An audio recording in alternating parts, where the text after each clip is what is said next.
السلام عليكم. النهارده فيديو خفيف كده وسريع. لو عندِك بُرص في البيت أو براس يعني على السلالم أو قدّام البيت أو أيًا كان يعني مكان البراس، العلاج الوحيد اللي هو ليه الشيح زي ما أنتم شايفين كده.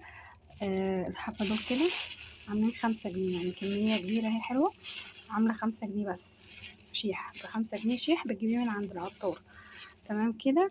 وجبت الشاشة دي وهاقول لكم ده بكرة شاش كده صغيرة ب3 جنيه بس من الصيدلية، يعني الموضوع كله 8 جنيه.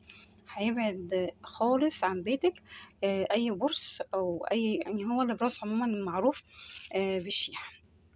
هاوريكم دلوقتي هنعمله إزاي وهاجي لكم تاني. بُصّوا يا حبايبي، أنا قطعت كده حتة من الشاش، وحطيت كده كبشة كده بإيديا، يعني قد معلقة أو معلقتين شيح زي ما انتوا شايفين كده، وحطيتها في نص الشاشة. همسكها كده هربطها واجيلكوا اهي يا حبايبي، ربطتها بالشكل ده كده.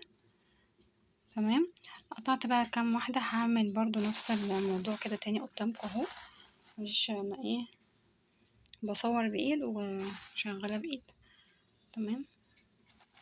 احط ده كده، وهنا برضو نفس الطريقة.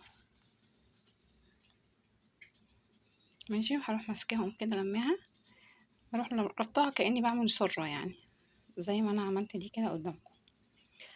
بس كده. وده فيديو النهارده.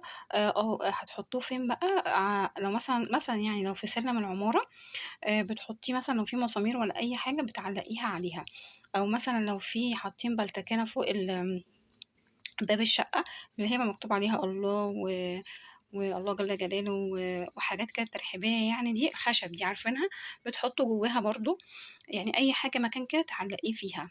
تمام. مفيش مكان مثلا في الأرض عيل ياخدها أو حاجة.